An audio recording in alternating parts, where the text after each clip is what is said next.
Hey, welcome to the Practice Minute. We talked about the life of quiet faithfulness that Jochebed, the mother of Moses, lived as she handed her son over to save him, but to also allow him to be raised as an Egyptian. And I want to zone in on a practice called stillness. So quiet faithfulness is the ability to live in stillness before God and know that He's God, and to live in the assurance that our faith is doing things, that we can lean on what God is doing. Well, one of the ways we do that is stillness.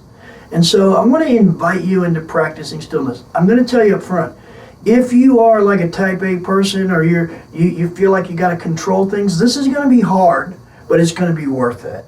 And so here's what I want to invite you to do. I want to invite you into finding some time in your day, preferably when your day feels like it's spinning out of control. But if not, if that's too much for you to start with, then just do it in the morning before you start your day. And just find a time in your day where you can sit for 15 minutes and let your heart and your mind be in stillness. Here's what I mean by that.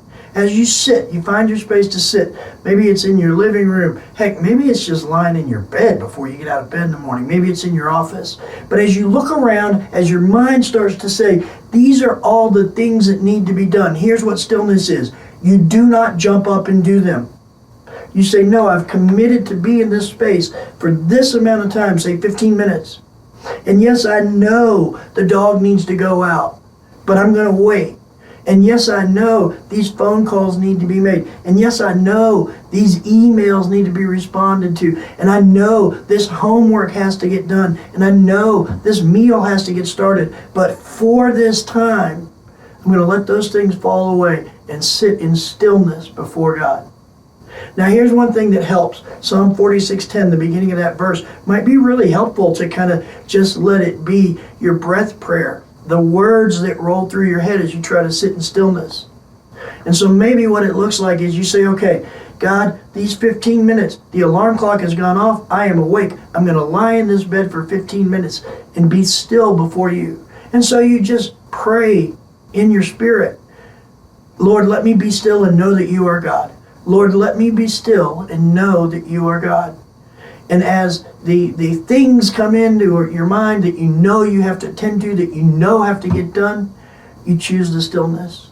As your body is like, hey, get up, we got to get moving, you choose the stillness. The phone rings or the notification goes off, you don't even look, you choose the stillness. So I want to encourage you to start with maybe just 15 minutes of stillness a day. Maybe you can let it grow to 30, maybe an hour. But what that does is it says, I know I've got all these things in my world that I need to do, but I'm going to choose to be still and know that God is God first. So I hope that's helpful. I want to encourage you to practice that this week. Just find some time, choose stillness, let the thoughts come and let them just go on. Let all the activities that you know need to get done, sit and wait. The world is not going to unravel if you don't do something in the next 15 minutes. I promise you that. So give it a shot. Hopefully that works for you. Psalm 46:10, that's our prayer. Oh God, help me be still and know that you are God. Thanks for joining us. Hope the practice goes well. Have a great week.